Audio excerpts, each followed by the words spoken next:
শ্রমিকদের অধিকার হরণ করলে কাউকেই ছাড়া হবে না বলে হুঁশিয়ারি দিয়েছেন প্রধানমন্ত্রী শেখ হাসিনা। মে দিবস উপলক্ষে সকালে বঙ্গবন্ধু আন্তর্জাতিক সম্মেলন কেন্দ্রে আয়োজিত অনুষ্ঠানে প্রধানমন্ত্রী বলেছেন তিনি আন্তর্জাতিক খ্যাতিসম্পন্ন হলেও ছাড়া হবে না। রেজওয়ান ফয়েজের রিপোর্ট। মহান মে দিবস উপলক্ষে বুধবার সকালে রাজধানীর বঙ্গবন্ধু আন্তর্জাতিক সম্মেলন কেন্দ্রে এই অনুষ্ঠানের আয়োজক শ্রম ও কর্মসংস্থান মন্ত্রণালয়। মে দিবসে এবারের প্রতিপাদ্য শ্রমিক মালিক গর্ব দেশ, স্মার্ট হবে বাংলাদেশ। শ্রম ও কর্মসংস্থান মন্ত্রণালয় অনুষ্ঠানে প্রধান অতিথি হিসেবে যোগ দেন প্রধানমন্ত্রী শেখ হাসিনা। এ সময় প্রধানমন্ত্রী বললেন, খেটে খাওয়া মানুষের ভাগ্য উন্নয়নই আওয়ামী লীগের মূল লক্ষ্য। আমি অনেক কারখানা ঘুরেছি, আমি গার্মেন্টস শ্রমিকদের অবস্থা দেখেছি। তাদের মজুরি ছিল মাত্র 800 টাকা।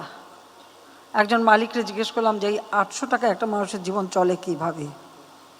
96 সালে সরকার এসেই আমরা কিন্তু তা বাড়িয়েছিলাম এবং যতবার সরকার এসেছি ততবারই বৃদ্ধি করেছি।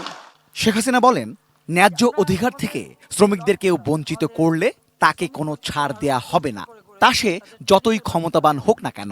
কেউ যদি আমাদের শ্রমিকদের ন্যায্য পাওনা থেকে বঞ্চিত করে, সে যে যত বড়ই হোক না কেন, আন্তর্জাতিক খ্যাতি সম্পন্ন হলেও তাদেরকে আমরা ছাড়ি না, ছাড়বো না। শ্রমিকরা যেন ভালো থাকে সেজন্য কিছুটা বিলাসিতায় ছাড় দিয়ে হলেও তাদের কল্যাণে আরো অর্থ ব্যয়ে মালিকদের প্রতি আহ্বান জানান প্রধানমন্ত্রী। যাতে মালিকদেরও দায়িত্ব আছে যে শ্রমিকরা তাদের শ্রম দিয়ে উৎপাদন বাড়িয়ে তাদের জীবন জীবিকা বা জীবনকে উন্নত করা অথবা বিলাসবহুল জীবনের সুযোগ করে দিচ্ছে, তারা একটু বিলাসিতায় একটু কমিয়ে শ্রমিকদের দিকে বিশেষ নজর দেবে, সেটাই আমি চাই। সেই সঙ্গে কারো উস্কানিতে নিজের রুটি রুজির জায়গা কলকারখানা ধ্বংস না করতেও শ্রমিকদের প্রতি আহ্বান জানান প্রধানমন্ত্রী। আমি জানি আমাদের দেশে কিছু কিছু ভাড়াটা লোক, আমি বলবো কথায় কথায় তারা শ্রমিকদের নিয়ে রাস্তায় নামার চেষ্টা করে।